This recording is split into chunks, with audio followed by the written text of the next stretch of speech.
2023లో అంతకంటే మొదలు కూడా చాలా సంవత్సరాల నుంచి సెకండ్ ఏఎన్ఎంలు తీవ్రమైన ఆవేదనతో అసంతృప్తితో ఉద్యమాలు పోవటానికి నిర్వహిస్తూ ఉన్నారు. అయితే ఏమిటి అరకొర బతుకులు, ఏమిటి ఈ ప్రభుత్వంలో పనిచేస్తున్నటువంటి ఉద్యోగులకు కూడా భద్రత లేకపోతే, అందులో ఉద్యోగ భద్రత లేకపోతే, అందులో హెల్త్ డిపార్ట్మెంట్లో పనిచేసే వాళ్ళకి అంటే వైద్య శాఖలో అంటే మనుషులకు ఆరోగ్యం ముఖ్యం. అందుకనే డాక్టర్ బిఆర్ అంబేద్కర్ రాసిన రాజ్యాంగంలో కొన్ని దాన్ని చూస్తే ప్రాథమిక హక్కులలో మీరు గమనిస్తే ఫస్ట్ ఏం చెప్పినాడు ఆయన? కూడు, గుడ్డ, విద్య, వైద్యం. అంటే అందరికీ ఉపాధి అవకాశాలు దొరకాలి, అందరికీ వైద్యం అందుబాటులో ఉండాలా, అందరికీ విద్య అందుబాటులో ఉండాలా. వైద్య శాఖలో పనిచేస్తున్నటువంటి ఉద్యోగులు కూడా ఇవాళ ధర్నా చేయడం అంటే ఈ ప్రభుత్వాల వైఫల్యమే, ప్రభుత్వాల యొక్క దుర్మార్గమే అని చెప్పేసి కూడా మనం ఇక్కడ గమనించాలి. ఏమిటి ఇలా అనేక సంవత్సరాల నుంచి మనం అడుగుతా ఉన్నాం. అదే డాక్టర్ బిఆర్ అంబేద్కర్ గారు చెప్పారు, అడిగితే హక్కులు రావు, అడుక్కుంటే హక్కులు వచ్చేది కావు. అయ్యా అయ్యా అయ్యా అయ్యా అని అడిగితే రావు. ఇప్పుడు కాదు, ఎప్పటి నుంచి కూడా అంతే. ఆనాడు ఈ దేశానికి స్వాతంత్రం కావాలంటే స్వాతంత్రం కావాలని పోరాటం చేసి అనేక మంది వేలాది మంది చచ్చిపోతారు కదా స్వాతంత్రం వచ్చింది. తెలంగాణ నైజాం గద్దించి అన్నాడు దొరల, భూస్వాల, దేశముఖ జమీందారుల, జాగీర్దారుల వాళ్ళ మరి ఆగడాన్ని ఎండగట్టి, వాళ్ళ దౌర్జాన్ని ఎండగట్టి అయ్యా నీ బాంచని కాల్మకు దురగతానికి మరి ఎదురొడ్డి పోరాడితేనే కదా, బట్టి మనుషులే మరి ఉక్కు మనుషులు అయితేనే ఆనాడు మనకు మరి స్వేచ్ఛ వచ్చింది. ఇవాళ మనం ఈ రోజు ఇక్కడ ధర్నా చేస్తున్నామంటే ఇది మన పోరాటాల ఫలితమే, మనం చేసినటువంటి త్యాగాల ఫలితమే, మన గతకంటే పూర్తి చేసిన త్యాగ ఫలితమే అని చెప్పేసి ఈ సందర్భంగా తెలియపరుస్తాం. అందుకని ఇవాళ మన డిమాండ్స్ ఏంటి? అనేక సంవత్సరాల నుంచి పనిచేస్తా ఉన్నాం. మనకు క్వాలిఫికేషన్ లేదా? మీకు అందరికీ క్వాలిఫికేషన్ లేదా? ట్రైనింగ్ పొందారా? అందరికి ఉంది. మరి ఏంటి అంటే ప్రభుత్వానికి చిత్తశుద్ధి లేదు, ప్రభుత్వానికి చలనం లేదు. మంచి భాషే. మనం అప్పుడు ఆరోగ్య శాఖ మంత్రి ఉన్నప్పుడు హరీష్ రావు దగ్గర తీసుకుపోయి మాట్లాడినాం.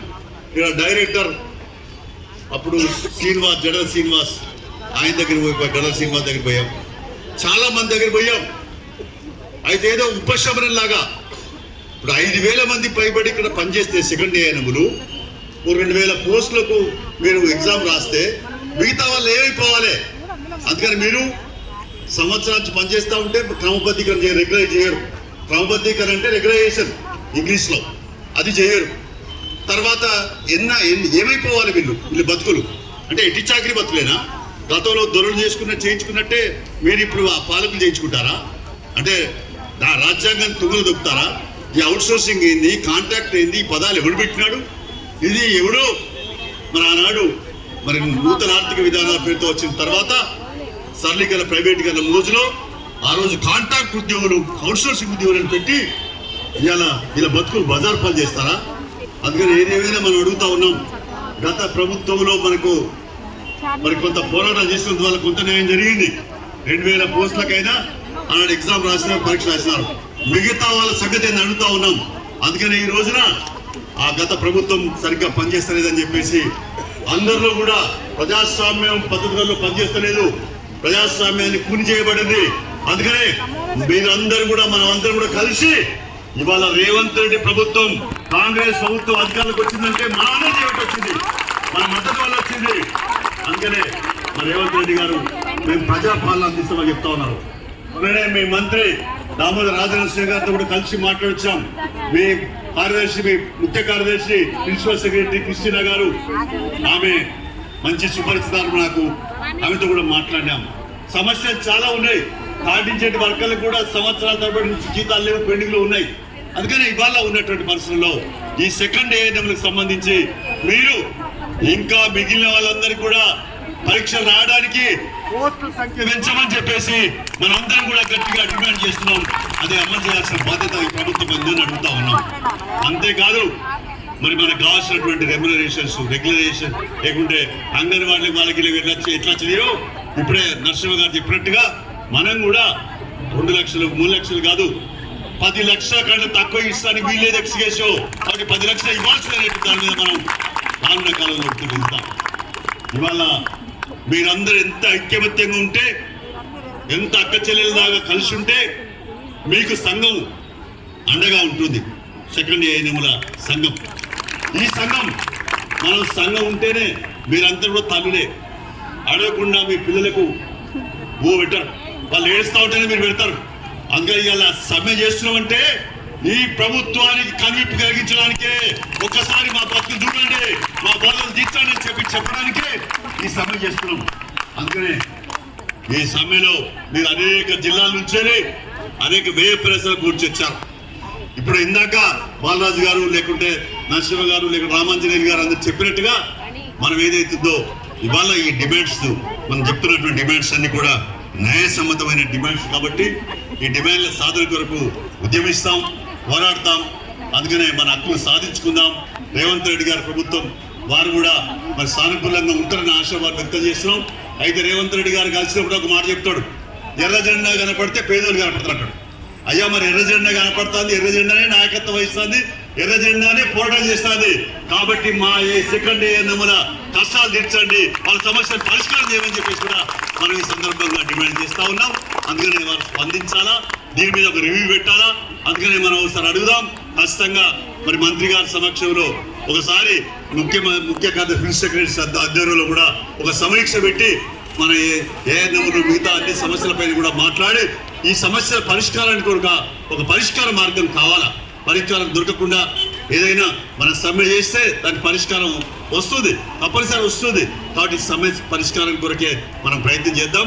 అందుకని మనం ఇవాళ మన డిమాండ్ ఏంది, ఉద్యోగ భద్రత కావాలి, అందరికీ పర్మనెంట్ కావాలి, రెగ్యులేషన్ కావాలంటే మీరు కొన్ని కండిషన్స్ పెట్టారు. ఆ కండిషన్స్లలో మరి మీరు మళ్ళీ ఎగ్జామ్ పోస్ట్ సంఖ్య పెంచండి, మరి మా అందరికీ అవకాశం కల్పించండి. మన ఏజ్ లిమిట్ అయిపోతుంది, ఇప్పటికే 49 సంవత్సరాల. కాబట్టి ఇది ఇంకా మీరు ముసలోళ్ళు అయిపోతారు, ఇక చాలా కూడా అయిపోతుంది. ఇక ముసలోళ్ళు అయినాక చేయలేరు. కాబట్టి తక్షణమే ఈ గవర్నమెంట్ తక్షణమే వెంటనే మరి ఈ చర్చలకు విలువాలి.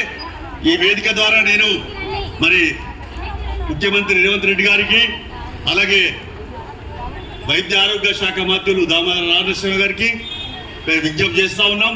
తక్షణమే చర్చలకు పిలవండి, మా నాయకత్వాన్ని, ఏఎన్ఎం సెకండ్ నాయకత్వాన్ని.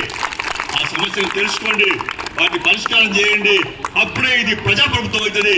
ప్రజల చేత ప్రజల కొరకు ప్రజా ప్రభుత్వం ఏర్పడుతుంది. కాబట్టి ఆ వైపున ప్రయత్నం చేయమని చెప్పేసి డిమాండ్ చేస్తూ, నా వైపున కూడా మీ నాయకత్వం ఎప్పుడు పిలిచినా, ఇప్పుడు పిలుస్తాడు, ఉదయం ఫోన్ చేస్తే ఉన్నారంటే ఉన్నా అని చెప్పినాం, వచ్చినాం వీలు కలగజేసుకొని. కాబట్టి మేము పేదల పక్షంగా ఉంటాం, అందులో హక్కుల కొరకు పోరాడే వాళ్ళ పక్షంగా ఉంటాం, అందులో బడుగు బలహీన వర్గాలకు మా అండగా ఉంటాం. కాబట్టి తప్పనిసరిగా మీ సమస్యల పరిష్కారం కొరకు మా వంతు బాధ్యత, కమ్యూనిస్ట్ పార్టీ బాధ్యతగా, నా బాధ్యతగా కూడా నేను మాజీ ఎమ్మెల్యేగా నాకున్నటువంటి పలుకుబడినంత ఉపయోగించి పేదోళ్ళకి ఎంత వీలైతే అంత న్యాయం చేయడానికి నా వైపున ప్రయత్నం చేస్తానని మీ అందరికీ తెలియపరుస్తూ, మరి ఏదైనా మీరు ఖచ్చితంగా పోరాడండి. మరి మన యూనియన్ వైపు నుంచి ఈ లోపల సమ్మె పిలిస్తే మంచిది, పరిష్కారానికి పోతే చర్చలకు పిలిస్తే మంచిది. చర్చలకు పిలవకపోతే సమ్మెకే. చర్చలకు పిలుతారా, సమ్మె ఇవ్వమంటారా? చెప్పండి. చర్చలకు పిలుతారా, సమ్మె ఇవ్వమంటారా అని మనం అడుగుతున్నాం. చర్చలకు పిలిస్తే వస్తాం, మాట్లాడుకుందాం. లేకపోతే చర్చలు జరగకపోతే సమ్మెకే ఎంతకైనా తెగుతాం. పోరాడితే పోయేది బానిస సంఖ్యలు అనేది నినాదంతో ముందుకు పోవాల్సిన అవసరం ఉందని చెప్పేసి మీ అందరికి తెలియపరుస్తూ, మీకు అన్ని విధాలుగా సిపిఐ పార్టీ మేము అండగా ఉంటామని చెప్పి హామీ ఇస్తూ మీ అందరికి పేరు నమస్కారాలు చెప్తూ సెలవు తీసుకుంటాం.